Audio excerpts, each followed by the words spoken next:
2019 के आखिर में नैब ने एक बड़ी गिरफ्तारी की, इख्तियारात के गलत इस्तेमाल का इल्जाम आयद किया और अब ये केस 2020 में नैब के लिए सबसे बड़ा इम्तिहान साबित होगा, क्योंकि इस केस में जिस शख्स की गिरफ्तारी की गई है वो ना सिर्फ सीपेक जैसे मंसूबे की निगरानी करते रहे हैं, बल्कि सीपेक से जुड़े कई बड़े मंसूबों पर काम भी करते रहे हैं। सीनियर सियासी रहनुमा हैं, अपना कद काट रखते हैं। ये केस नून लीग के सीनियर रहनुमा और साबिक वफाकी वजीर बराए मंसूबाबंदी एहसन इकबाल का है।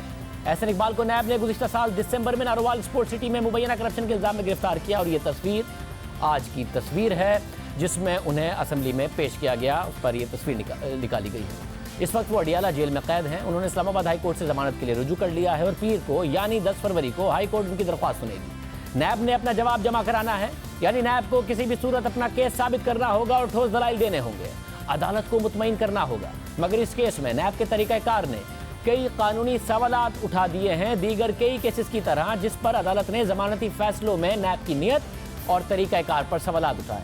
अब तक इस केस में करप्शन का मामला सामने ही नहीं आया है, लेकिन इंक्वायरी स्टेज पर गिरफ्तारी जरूर सामने आ गई थी और नैब की तरफ से जिस तरीके से इंक्वायरी का आगाज किया गया वो भी मुतनाज़े होता नजर आ रहा है, क्योंकि नैब ने जिन इब्तिदाई इल्जामात पर एक्शन लिया था और केस का आगाज किया था, नैब उनसे पीछे हट गया और जो नए इल्जामात नैब ने आयद किए हैं वो नैब के नए तरमीमी ऑर्डिनेंस के बाद बज़ाहिर बेमायनी हो चुके हैं। इस पूरे मामले का तफसील से जायजा लेते हैं और तहकीकात आपके सामने रखते हैं। 30 अप्रैल 2018 को नैब इस्लामाबाद ने एक एलामिया जारी किया, जिसके मुताबिक chairman NAB justice Javed Iqbal ने भारतीय सरहद से मुबैना तौर पर 800 मीटर दूर 44 एकड़ जमीन पर नारोवाल स्पोर्ट्स सिटी बनाने और उस पर मुबैना तौर पर कवायद ज़वाबित और सिक्योरिटी खदशात के बावजूद कौम के तकरीबन 6 अरब रुपए खर्च करने की मीडिया रिपोर्ट्स का नोटिस लेते हुए शिकायत की जांच पड़ताल का हुक्म दिया है। नैब ने यह एक्शन मीडिया रिपोर्ट्स पर लिया, जिसमें 2 इल्जाम थे। पहला ये कि यह प्रोजेक्ट भारतीय सरहद से 800 मीटर्स दूर वाक़या है, जिसकी वजह से सिक्योरिटी खदशात है।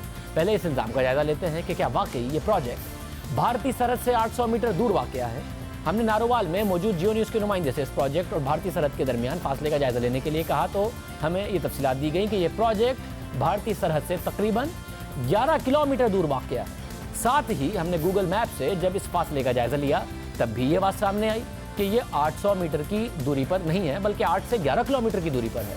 तो नैब ने अपनी इब्तिदाई एलामिया में मुबैना मीडिया रिपोर्ट्स पर जिस पहले इल्ज़ाम का जिक्र किया वो तहकीकात पर मबनी नहीं था, वो दुरुस्त नहीं। दूसरा इल्ज़ाम नैब के इब्तिदाई प्रेस रिलीज में इस प्रोजेक्ट में 6 अरब रुपए की करप्शन का था।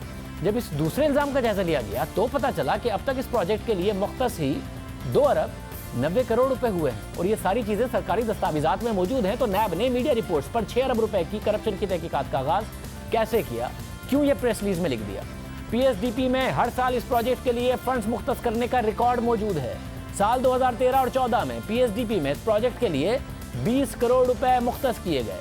पीएसडीपी में साल 2014-15 के लिए इस प्रोजेक्ट में 73 करोड़ रुपए मुख्तस किए गए। 2015-16 में इस प्रोजेक्ट के लिए 45 करोड़ रुपए मुख्तस किए गए। 16-17 में इस प्रोजेक्ट के लिए 1 अरब और 1 करोड़ रुपए मुख्तस किए गए और 2017-18 में इस प्रोजेक्ट के लिए 49 करोड़ रुपए मुख्तस किए गए, जो मिलाकर सब मिलाकर 2 अरब 88 करोड़ रुपए बनते हैं।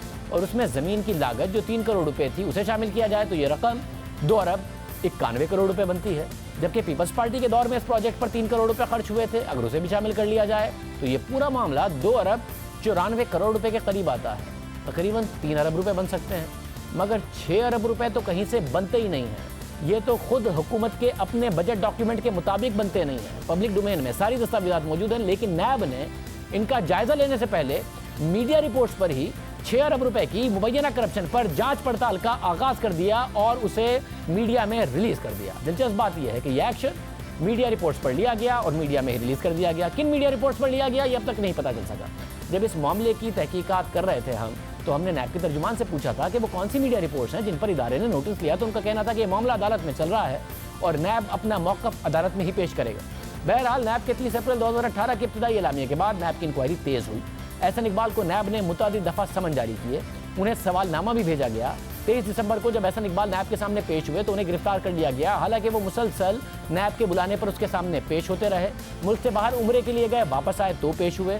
लंदन नून लीग की मीटिंग में गए, वापस आए तो पेश हुए। उसके बावजूद उन्हें पेशी पर गिरफ्तार कर लिया गया।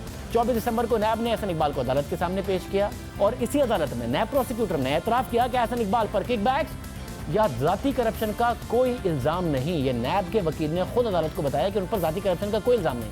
जबकि इसी समात में नैब प्रोसिक्यूटर और एहसन इकबाल के दरमियान दिलचस्प मुकालमा भी सामने आया था। 24 दिसंबर को एहसन इकबाल ने अदालत के सामने अपना मौक़िफ़ रखते हुए कहा था कि नैब बताए कि क्या कोई बेनामी ट्रांजैक्शन की गई या कोई माली फ़ायदा उठाया गया। मुझे गोली लगी, मेडिकल ग्राउंड मैंने इस्तेमाल किए बगैर नैब के सामने मैं पेश होता रहा। 20 माह से इन इल्ज़ामात की इंक्वायरी का सामना कर रहा हूँ। क्या मुझ पर माली बेज़ाब्तगी का कोई इल्ज़ाम है? 1993 में पहली मरतबा पब्लिक ऑफिस होल्डर बना, मुझे बताया जाए 1993 में जो मेरे असासे थे उनमें आज इजाफा हुआ है या उनमें कमी आई है। नैब मुझे जवाब दे कि क्या मुझ पर इस प्रोजेक्ट में करप्शन का कोई इल्ज़ाम है।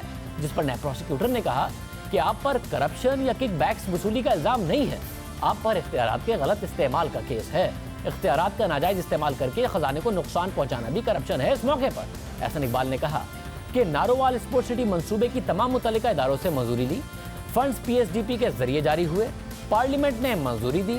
करतारपुर कॉरिडोर का मंसूबा मेरे इलाके में बना, क्या उसकी कहीं से मंजूरी ली गई? क्योंकि इस मंसूबे के पीछे छड़ी थी, इसलिए वहां नैब के पर जलते हैं। बताया जाए क्या करतारपुर राहदारी की तामीर की CDWP से मंजूरी हुई? क्या PC1 मंजूर हुआ? क्या पेपरा रूल्स पर अमल किया गया? ये 24 दिसंबर की समात थी, जिसके बाद अदालत ने एहसन इकबाल का 13 रोजा जिस्मानी रिमांड मंजूर कर लिया और उन्हें नैब के हवाले कर दिया। एहसन इकबाल नैब की तहवील में चले गए। अगली समातों में नैब मजीद रिमांड मांगता गया, जिस पर अदालत ने गुज़िश्ता माह नैब की मजीद रिमांड की दरख्वास्त मुस्तरद की और एहसन इकबाल को जुडिशल रिमांड पर भेज दिया। यानी नैब ने अपने इब्तिदाई एलामिया में जिन इल्ज़ामात पर एहसन इकबाल के खिलाफ इंक्वायरी का आगाज़ किया, बाद में अदालत के अंदर नैब इन इल्ज़ामात से पीछे हट गया और नए इल्ज़ामात के साथ सामने आ गया। 24 दिसंबर को नैब ने एहसन इकबाल की गिरफ्तारी की जो वजूहात जारी की वो दिलचस्प भी थी और हैरान कुन भी थी, क्योंकि उसमें इल्ज़ाम तो करप्शन का लगाया गया था, लेकिन ये नहीं बताया गया था कि कितनी करप्शन हुई है, कहाँ करप्शन हुई है, कैसे करप्शन हुई है, किसके कहने पर हुई है और इस करप्शन से फ़ायदा किसने उठाया है। साथ ही गिरफ्तारी की वजूहात में 6 अरब रुपए की करप्शन और सरहद से 800 मीटर दूर प्रोजेक्ट बनाने के इल्ज़ामात भी मौजूद नहीं थे, जो पहले एलामिये में थे। नैब ने गिरफ्तारी की जो वजूहात एहसन इकबाल की गिरफ्तारी के अगले रोज़ अदालत के सामने रखी, उसके मुताबिक एहसन इकबाल ने नैब ऑर्डिनेंस की शेख 9 और 10 के तहत करप्शन और करप्ट प्रैक्टिसेस का इर्तिकाब किया है। एहसन इकबाल ने बतौर वजीर मनसूबाबंदी और CDWP के डिप्टी चेयरमैन की हैसियत से अपने इख्तियारात का गलत इस्तेमाल किया है और गैर कानूनी तौर पर नारोवाल स्पोर्ट्स सिटी का स्कोप 3.5 करोड़ से बढ़ाकर 9 करोड़ 75 लाख रुपए कर दिया, जिसकी मिजाज अथॉरिटी यानी CDWP से इजाजत भी नहीं ली। गिरफ्तारी की वजूहात के मुताबिक अब तक जो रिकॉर्ड हासिल किया गया है, उससे जाहिर होता है कि एहसन इकबाल ने मंसूबे में तब्दीली से मुतालिक CDWP से मंजूरी लेने के बजाय बदनीयती के साथ खुद उसकी मंजूरी दे दी और इदारे के सामने ये मामला ही नहीं रखा। नैब के मुताबिक इस मंसूबे का आगाज फिजिबिलिटी स्टडी के बगैर किया गया, जो प्लानिंग कमीशन डेवलपमेंट की खिलाफ वर्जी है। 5 करोड़ से जायद लागत वाले किसी भी मंसूबे की फिजिबिलिटी स्टडी तैयार करना जरूरी है। एहसन इकबाल ने डिजाइन कंसल्टेंट को हिदायत देते हुए इस मंसूबे का बदनीयती के साथ स्कोप बढ़ा दिया। इब्तिदाई एलामिये के बाद यह है नैब का एहसन इकबाल पर पहला इल्ज़ाम, जिसमें नैब ने इख्तियारात के गलत इस्तेमाल की बात की। खुद एहसन इकबाल ने इख्तियारात के गलत इस्तेमाल से मुतालिक गिरफ्तारी से पहले क्या मौक़िफ़ इख्तियार किया था, वो आपको सुनवाते हैं। मुझ पे इल्ज़ाम ये लगाया गया कि मैंने अपने ओहदे का फ़ायदा उठाते हुए नारोवाल के अंदर नारोवाल स्पोर्ट्स सिटी के मंसूबे को बनवाया। मैंने बैसियत रुकन कौमी असम्बली यकीनन इस बात की ख्वाहिश की कि पाकिस्तान में खेलों के इंफ्रास्ट्रक्चर को तरक्की देनी चाहिए, लेकिन इस मंसूबे की मंजूरी 2009 में की गई, जब मैं ऑपोजिशन के अंदर था, मैं हुकूमत में नहीं था। अगर ये मंसूबा मेरिट ना करता कंसिडरेशन, तो कैसे हो सकता था कि एक हुकूमत किसी ऑपोजिशन MNA के प्रोजेक्ट को मंजूर करती। ये सबसे बड़ा सबूत है इस मंसूबे के मेरिट का कि इसकी मंजूरी उस वक्त दी गई जब मैं ऑपोजिशन के बेंचेस पे बैठा हुआ था। अब एहसन इकबाल के मौक़िफ़ के मुताबिक ये मंसूबा पीपल्स पार्टी की हुकूमत में मंजूर हुआ, उस वक्त वो अपोजिशन में थे। बहरहाल नैब का दूसरा इल्ज़ाम है, उसके मुताबिक 18वीं तरमीम के बाद नारोवाल स्पोर्ट्स सिटी का मंसूबा मुकम्मल होने के लिए पंजाब हुकूमत के हवाले कर दिया गया था, ताकि वो अपने वसाइल से उसे मुकम्मल करे। और 2012 में इस प्रोजेक्ट को रिकॉर्ड के साथ पंजाब हुकूमत के हवाले किया गया। इसके बावजूद एहसन इकबाल की वजारत ने बज़ाहिर एहसन इकबाल की हिदायत पर यह मामला उठाया। नैब के मुताबिक इस हकीकत के बावजूद कि यह मामला एक सूबाई सब्जेक्ट बन गया था, एहसन इकबाल ने अपने इख्तियारात का गलत इस्तेमाल करते हुए इस सूबाई प्रोजेक्ट को हाईजैक कर लिया और ना सिर्फ उस पर वफाकी हुकूमत के खजाने से पैसे खर्च किए गए, बल्कि सूबाई हुकूमत के मुतालबे के बगैर इस मंसूबे का स्कोप बढ़ा दिया गया।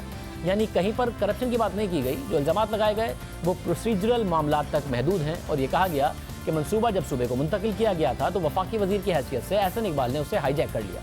एहसन इकबाल ने इस हवाले से गिरफ्तारी से पहले कहा था कि पंजाब हुकूमत ने इस मंसूबे पर बिना वफाकी हुकूमत की मदद से काम करने से इनकार कर दिया था, इसलिए यह मंसूबा बंद हो गया था।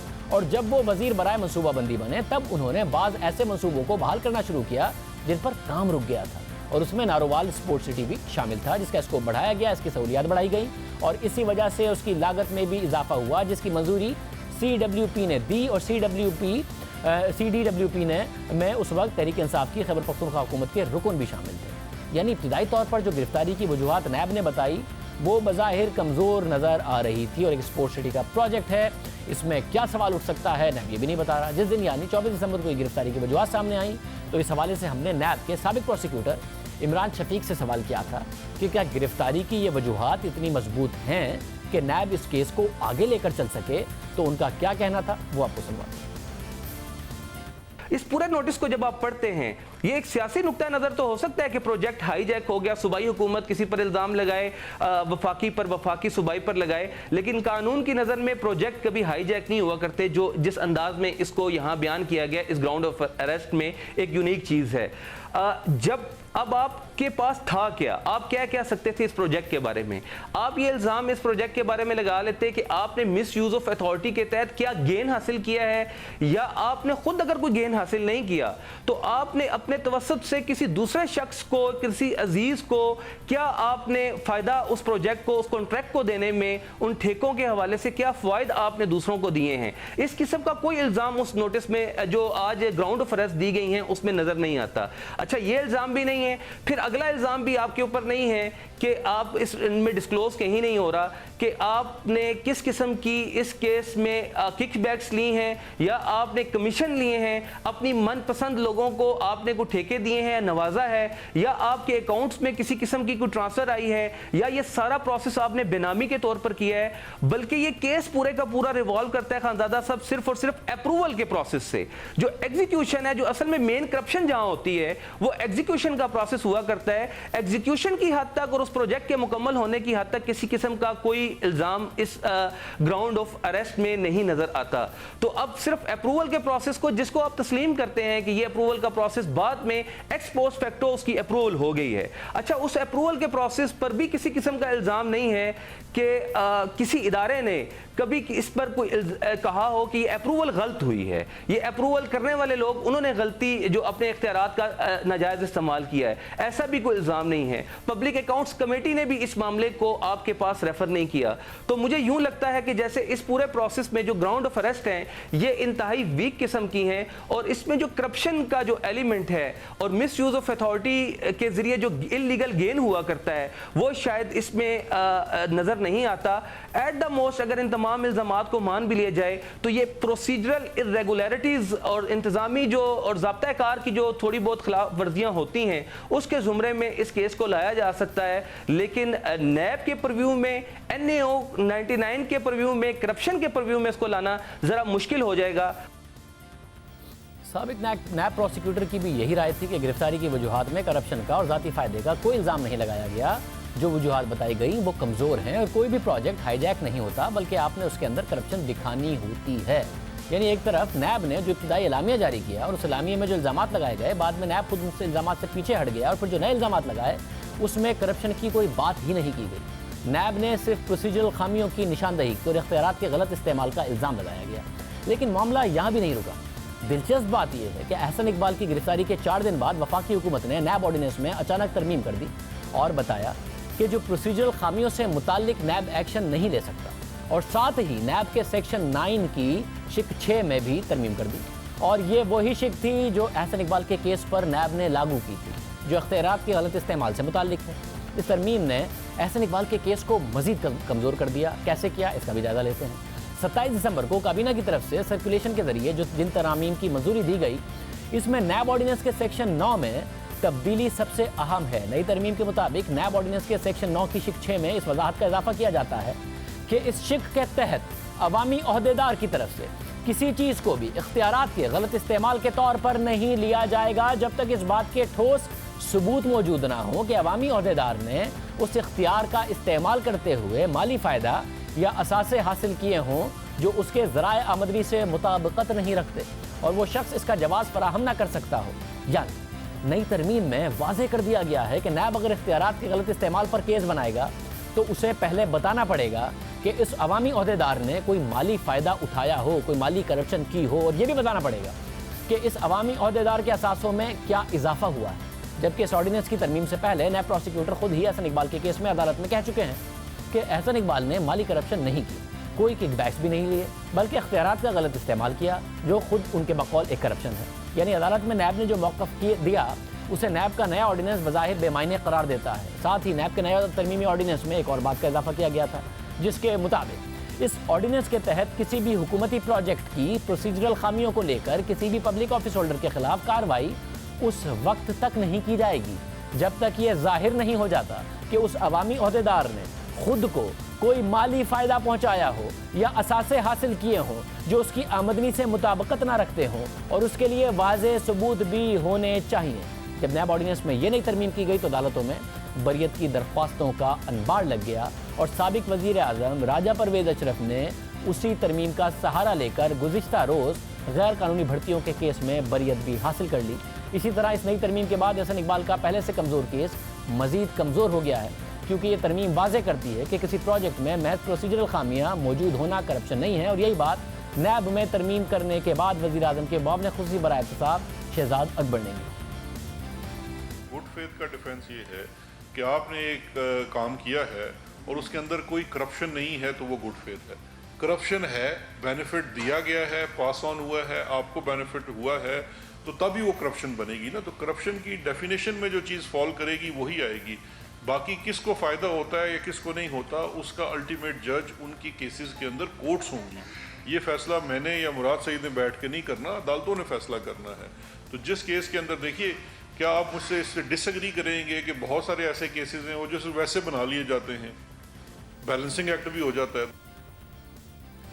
यानी ये बात तकरीबन वाज़ेह हो गई है कि इस नई तरमीम से नैब का एहसन इकबाल के खिलाफ केस उस वक्त तक बेमायनी है जब तक नैब वाज़ेह करप्शन से मुताल्लिक कोई इल्ज़ाम आयद नहीं करता जो अब तक नैब ने नहीं लगाया।